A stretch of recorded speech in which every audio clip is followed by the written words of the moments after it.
Traigo una palabra para vosotros de parte del Señor, puesto en mi corazón, y la quiero compartir con todos vosotros.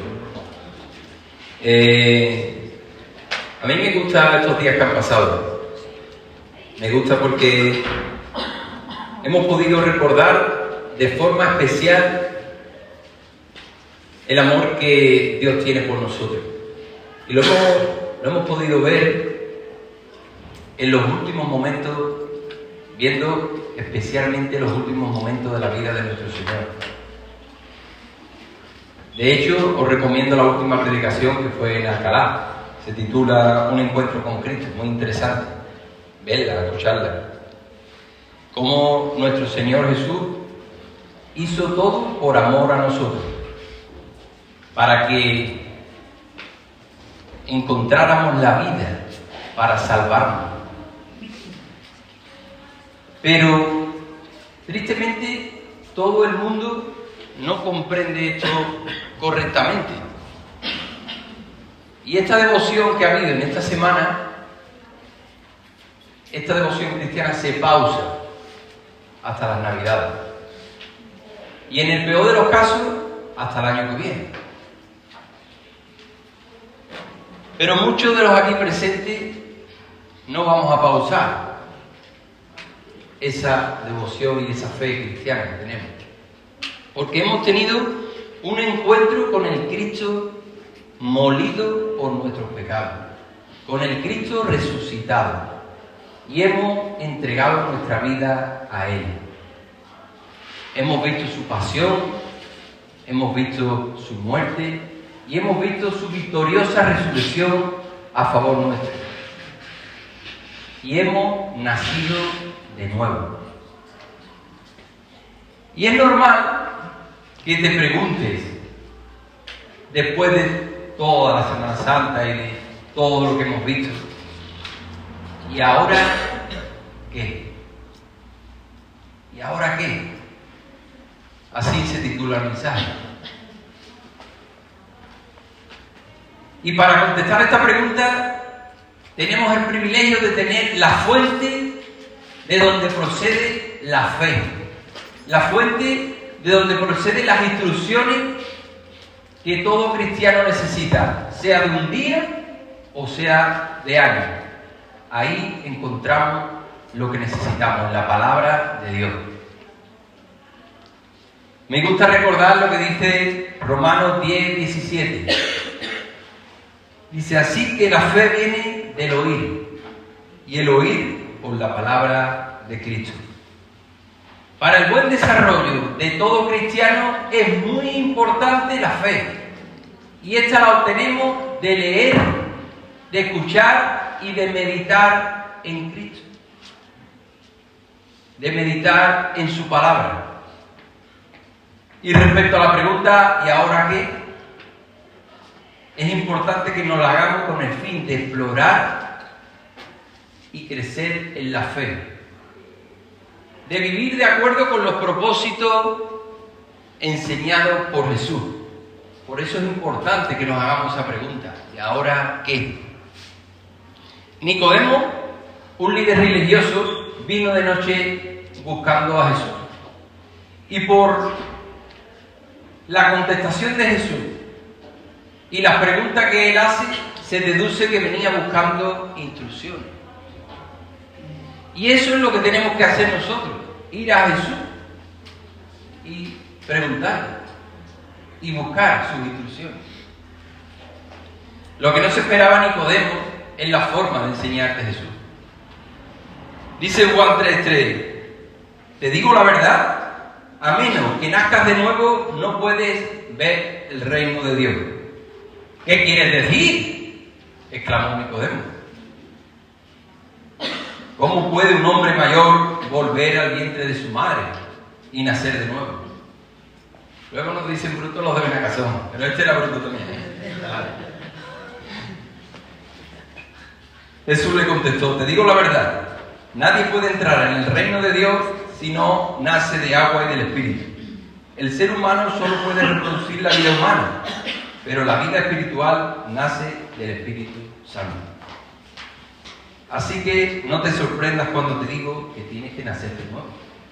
Bruto.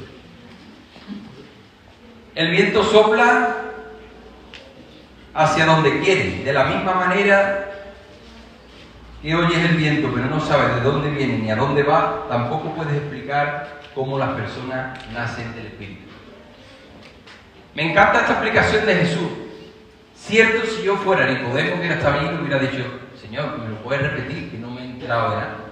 Porque ciertamente es complejo de entender. Pero el propio Hijo de Dios, intentando de explicar el nuevo nacimiento, le deja ver a Nicodemo de que es algo que tiene que experimentar, de que no puede explicar. ¿Cómo es posible todo esto?, preguntó Nicodemo. Jesús le contestó: tú eres un respetado maestro judío y aún no entiendes estas cosas. Eso es lo que pasa muchas veces, que la religión nos impide entender las cosas espirituales. Ahora bien, le dice en el versículo 12, si no me creen cuando les hablo cosas terrenales, ¿cómo creerán si les hablo cosas celestiales? Y en el versículo 16 le da la instrucción clave para ser salvo. Pues Dios amó tanto al mundo que dio a su Hijo único, para que todo el que crea en Él no se pierda, sino que tenga vida eterna. Dios no envió a su Hijo al mundo para condenar al mundo, sino para salvarlo por medio de Él. Nicodemo fue a buscar instrucciones, información a Jesús, y Jesús se la dio. Y tenemos que procurar atender a todas las instrucciones que Él nos da. No sé si os ha pasado a vosotros. Esto que os voy a contar a mí me ha pasado alguna que otra vez. Cuando me he puesto malo, y los que me conocen saben que no me gusta ir al médico. Soy duro para ir al médico. Algunos pueden pensar que, claro, es que los hombres cuando están malos están poco malos, ¿no? Son muy quejitas. Y es verdad, a nosotros nos gusta quejarnos, porque necesitamos cariño. Es una de nuestras técnicas. Es verdad, ¿eh? Es una buena técnica. Pero yo estoy hablando de cuando de verdad he estado mal. Muy mal. Que te duele todo el cuerpo, que tienes mucha fiebre, que ya empieza tu mente a nublarse, ¿no? Y a decir, me estaré muriendo. Sí, está mal. Cuando empieza a decir, ¿dónde está mi mami? Y acaba uno yendo al médico, y el simple hecho de ir al médico y escuchar a ese profesional y decir, chiquillo, no va a estar malo y tiene unas placas, unas megalindias ahí brutales, pero no te preocupes, 10 días de antibióticos, Pardolol, ibuprofeno, lo alternas con paracetamol, descansa, toma calentito, que te cuide tu esposa, y todo cambia. Ya sale del médico uno con otra actitud. Ese hecho de haber visto a ese profesional decirte que tienes solución lo que te pasa y que no vas a morir, pues ya cambia. Y sin ni siquiera haberme tomado todavía ni el primer sobre de antibiótico. No sé si os ha pasado esto, pero a mí me ha pasado. Pero si yo no me voy a la farmacia, compro el antibiótico, la medicina, leo las instrucciones y sigo las indicaciones del médico, no me curo por muy optimista que sea. Y yo he sido, y lo tengo que reconocer, de que al cuarto día de tomarme el antibiótico me he sentido súper bien y he dicho, fuera el antibiótico, ya no me tomo nada. Pero también tengo que reconocer que he recaído. Eso es así. Pues esto mismo pasa en la esfera espiritual. Nos cuesta ir a la fuente.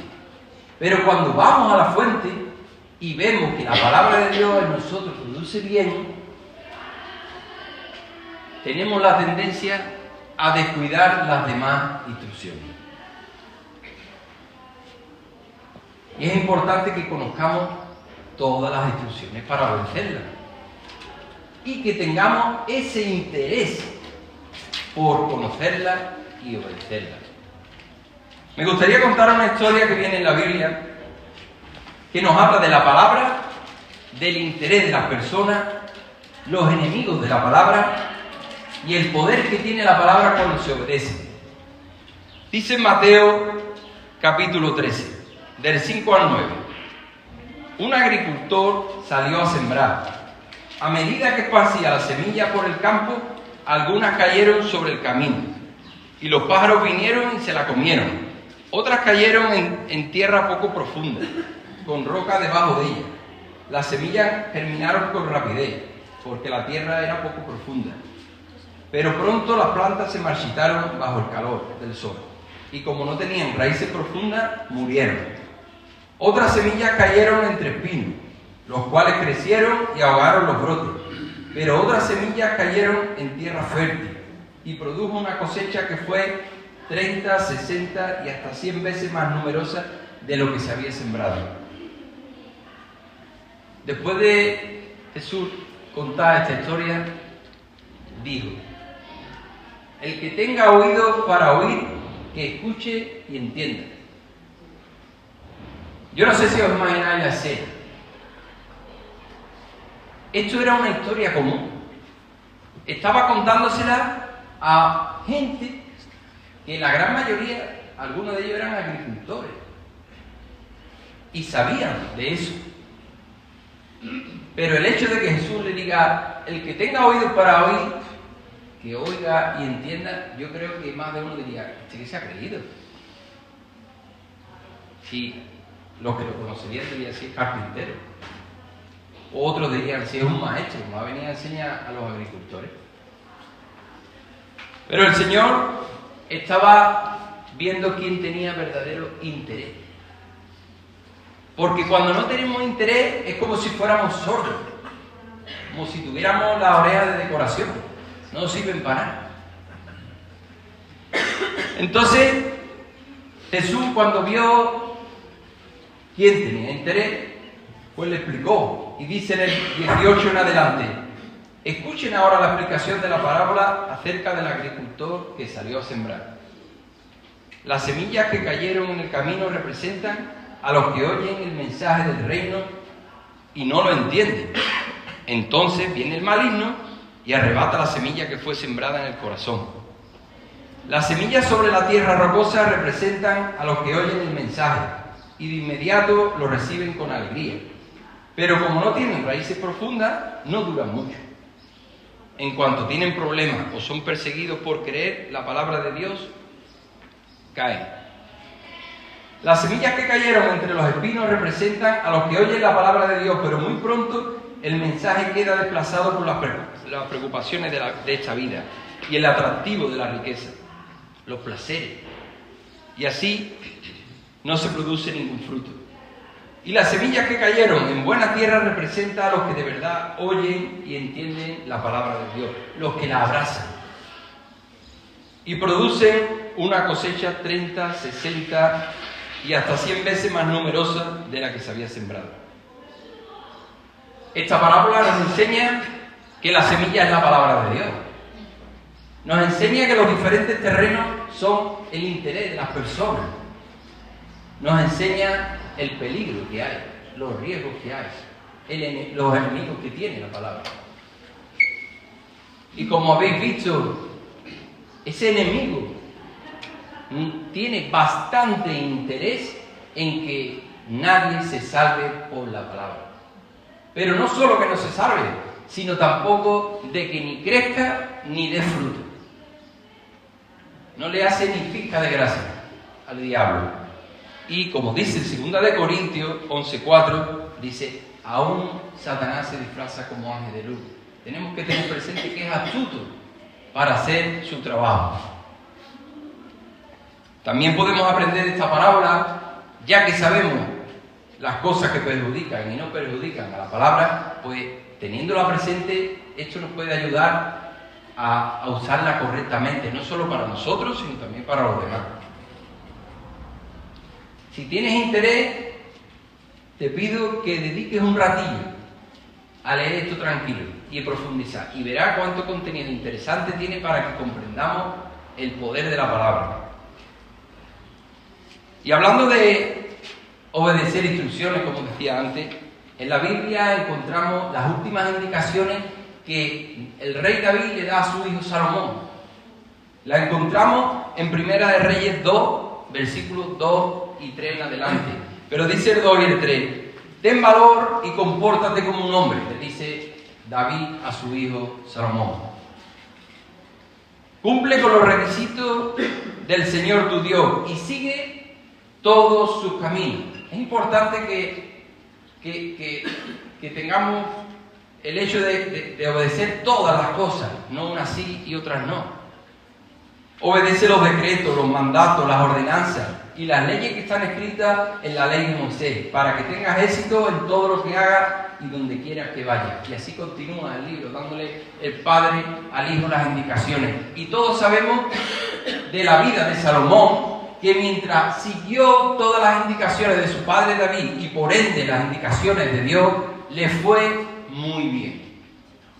Fue el más sabio y el más poderoso. Y no hubo nadie en la tierra más poderoso que él. Y si seguimos leyendo los reyes que vienen después, podréis comprobar los que obedecían y los que no obedecían. Y la diferencia es brutal. No solo para ellos las consecuencias que recibían, sino también para los demás. Interesante que lo veáis también. Samuel, Reyes, Crónicas, ahí viene la historia de todos los reyes. Y veréis los que obedecían y los que no obedecían y las consecuencias que tenían. Del mismo modo, nuestro Señor Jesús nos ha dado muchas indicaciones e instrucciones, pero yo hoy me quiero centrar en las últimas que dejó, las conocidas en el mundo cristiano como la Gran Comisión. La Gran Comisión es un llamado evangelístico, tanto a nivel local como global. Y sirve para la expansión del Evangelio y el discipulado de nuevos creyentes. En Mateo 5, del 14 al 16, dice: ustedes son la luz del mundo, como una ciudad en lo alto de una colina que no puede esconderse. Yo cuando leo este versículo a mí me enorgullece. Nadie enciende una lámpara y luego la pone debajo de una canasta, no tiene sentido, ¿verdad? En cambio la coloca en un lugar alto e ilumina a todos los que están en la casa. De la misma manera, dejen que sus buenas acciones brillen a la vista de todos, para que todos alaben a su Padre.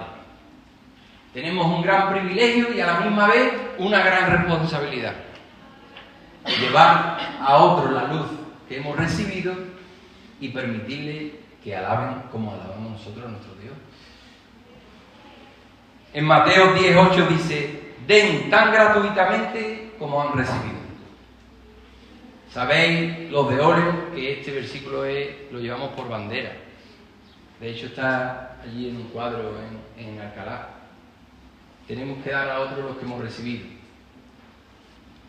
Por tanto, ¿cuáles son estas últimas instrucciones de nuestro Señor Jesús? La vamos a ver en 4 partes. No quiero leerla solo en un sitio, que vienen en diferentes lugares, porque no quiero que se escape ningún detalle. Son muchos textos, son 4 textos bíblicos, pero son interesantes, son el llamado de Jesús a su iglesia. Dice el primero, en Marcos 16, del 15 al 18. Entonces les dijo: vayan por todo el mundo y prediquen la buena noticia a todos. El que crea y sea bautizado será salvo, pero el que se niega a creer será condenado. Estas señales milagrosas acompañarán a los que creen. Expulsarán demonios en mi nombre, hablarán nuevos idiomas, podrán tomar serpientes en las manos sin que nada les pase, y si beben algo venenoso no les hará daño. Pondrán sus manos sobre los enfermos y ellos sanarán. Evangelio de Lucas, capítulo 24, del 46 al 49. Efectivamente, se escribió hace mucho tiempo para que el Mesías debería de sufrir, morir y resucitar al tercer día. También se escribió que este mensaje se proclamaría con la autoridad de su nombre a todas las naciones, comenzando con Jerusalén. Hay perdón de pecado para todos los que se arrepienten. Ustedes son testigos de todas estas cosas.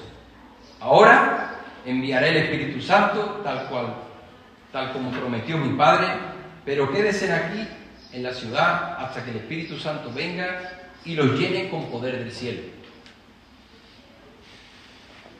Hechos capítulo 1 del 4 al 5 y versículo 8. No se vayan de Jerusalén hasta que el Padre les envíe el regalo que les prometió, tal como les dije antes. Juan bautizaba con agua, pero en unos cuantos días ustedes serán bautizados con el Espíritu Santo. Pero recibirán, versículo 8, poder cuando el Espíritu Santo descienda sobre ustedes, y serán mis testigos, y les hablarán a la gente acerca de mí en todas partes, en Jerusalén, por toda Judea, en Samaria, hasta los lugares más lejanos de la tierra. Y por último, Mateo 28, del 18 al 20. Dice Jesús: se me ha dado toda autoridad en el cielo y en la tierra. Por lo tanto, vayan y hagan discípulos de todas las naciones, bautizándolos en el nombre del Padre, y del Hijo, y del Espíritu Santo. Enseñen a los nuevos discípulos a obedecer todos los mandatos que les he dado, y tengan por seguro esto, que estoy con ustedes siempre, hasta el fin de los tiempos. Esta es la gran comisión leída en los 4 sitios que aparecen. No quería que se escapara ningún detalle. Y si la dividimos, los temas que ahí vienen, hay 4 instrucciones específicas.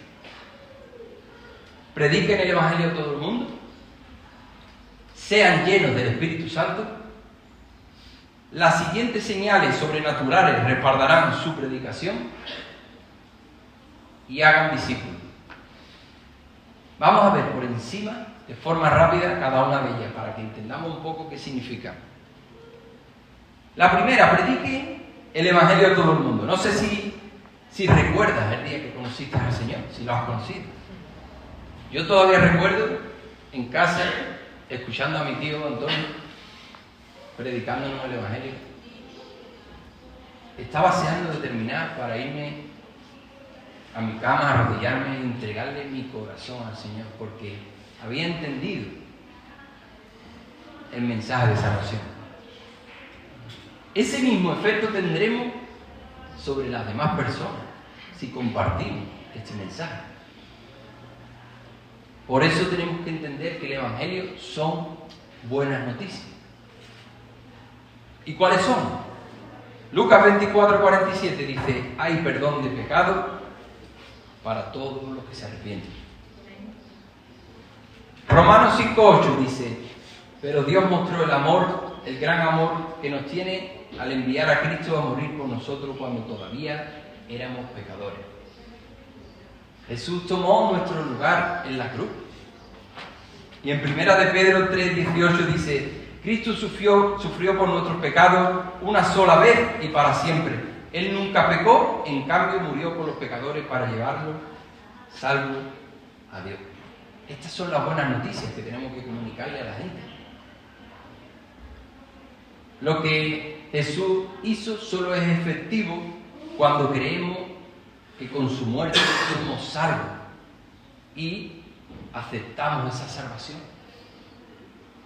Y a través de una oración podemos entregar nuestro corazón a Cristo. Y así es como tenemos que predicarlo.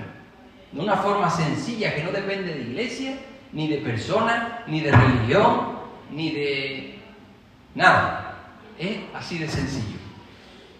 Pero para que nuestras vidas hablen más fuerte que nuestras palabras, tenemos que ser discipulados. Para que la gente vea en nosotros a Jesús y quieran lo que nosotros somos. Y para eso nos lleva al segundo punto, que es ser llenos del Espíritu Santo. Solo cuando somos bautizados en Dios, entendemos el corazón de Dios por los demás. Por eso es importante Necesitamos un encuentro con el Cristo resucitado para que seamos llenos de su Espíritu Santo. Jesús dijo en Hechos 1:8, antes de ir a predicar, sean bautizados en el Espíritu Santo, porque recibirán poder para hablar acerca de mí. Cuando recibimos el Espíritu Santo, recibimos el corazón de Dios y su amor por los perdidos. Y recibimos los frutos del Espíritu Santo, que son amor, gozo, paz, paciencia, amabilidad, bondad, fidelidad, humildad y dominio propio. Cuando estos frutos se ven en nuestra vida, significa que el Espíritu Santo está en nosotros. Amén. También con el Espíritu Santo recibimos poder. Y cuando tú te vas al griego y coges esa palabra, poder, que significa dunamis, ves que tiene diferentes significados. Y entre ellos son unción para realizar milagros, poder para ser santo, fuerza, autoridad, gracia, habilidad, respaldo sobrenatural. Necesitamos ser bautizados en el Espíritu Santo si queremos cumplir con esta misión. Tercer punto, las siguientes señales sobrenaturales respaldarán vuestra predicación. Marcos 16, capítulo 16, del 17 al 18 dice: expulsarán demonios en mi nombre y hablarán nuevos idiomas. Podrán tomar serpientes en las manos sin que nada les pase. Y si beben algo venenoso no les hará daño. Pondrán sus manos sobre los enfermos y ellos sanarán. Dios nos ha dado autoridad sobre el mal y sobre todo aquello que se impide de que las personas puedan conocer a Dios. Esa autoridad la podemos usar cuando estamos haciendo esta misión para mostrarle el poder de Dios, echando todo lo malo de ella, la influencia, la depresión, insomnio, pobreza, ruina, pelea. Cuando el Espíritu Santo vino en ellos, comenzaron a hablar en diferentes idiomas. Y todo el que venía a Jerusalén entendió el mensaje de salvación. Eso fue una pasada. Sofía Müller, conocida como la misionera gringa, que predicó el Evangelio en la selva de Colombia, la recibieron en una tribu y le dieron de comer. Y se sintió toda la noche fatal. Cuando ella se levantó por la mañana y miró en la olla que había comido, había fuera 2 perros muertos. La habían intentado envenenar. Pero ¿qué dice la palabra de Dios? Que si bebiera cosa mortífera no les hará daño, porque ella estaba predicando el Evangelio. Y gracias a esa señal, esa tribu conoció al Señor. Los que traten de hacerle daño a los que están predicando el Evangelio no podrán, porque el Señor está con nosotros y Dios quiere demostrar su poder. Y eso viene en la Biblia. Cuarto punto. Hagan discípulos. Había conocido al Señor, empecé a leer la Biblia, a coger mi rutina de oración, asistí a la iglesia, pero nunca había sido discipulado. Y un día me propuse hacer un discipulado. A pesar de lo que uno cree que sabe, pero es bueno hacer un discipulado. A partir de ese tiempo el Señor empezó a trabajar otras cosas en mí que yo no sabía y a profundizar en otras áreas.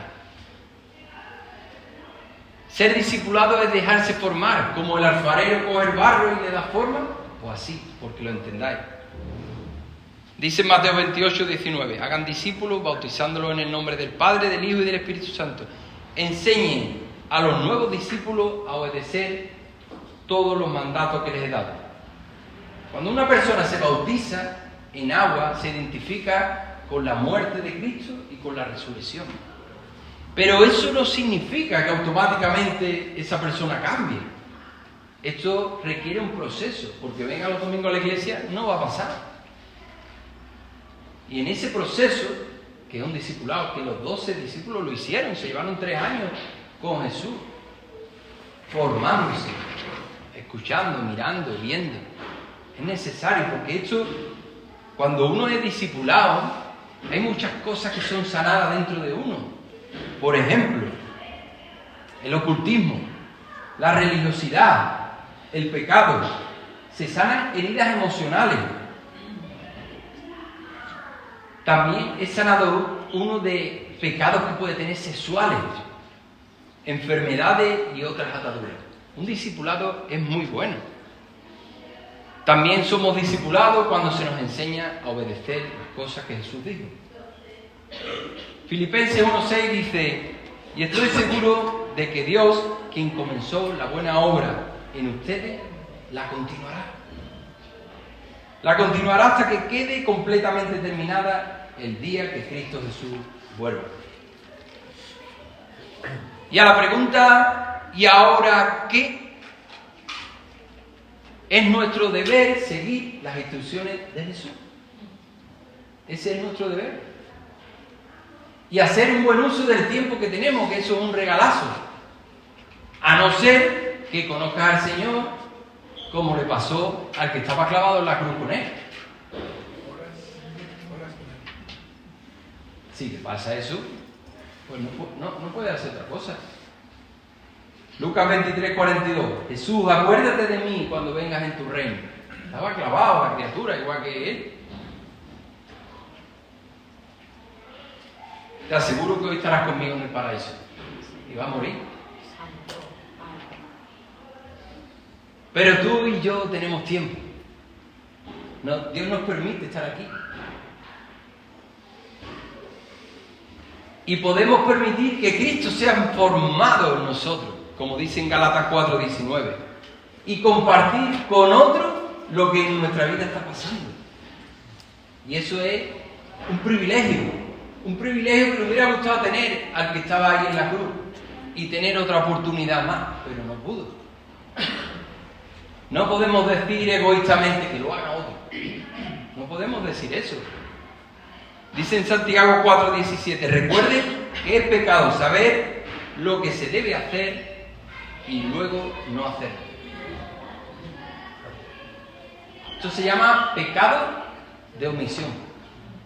Los que conducís, sabéis que si veis un accidente y pasáis de largo, se llama omisión de socorro y está penado.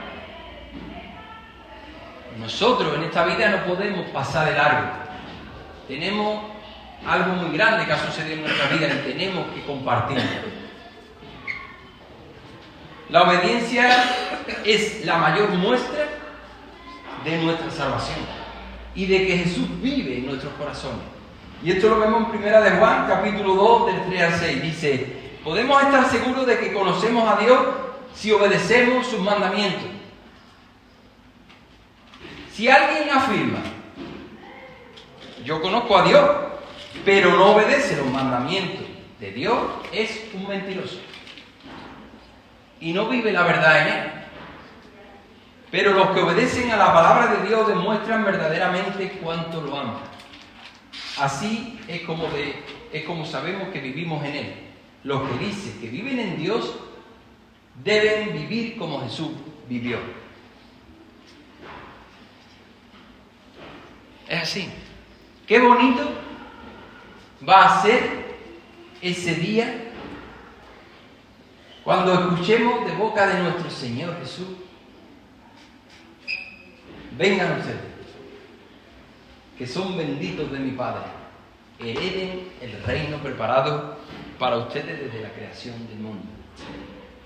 Eso va a ser un momento precioso. Porque tuve sed y me disteis de beber. Tuve hambre y me disteis de comer. Fui extranjero y me acogisteis en tu casa. Estuve enfermo y me visitaste. Estuve desnudo y me vestiste. Cuando te hicimos eso, Señor,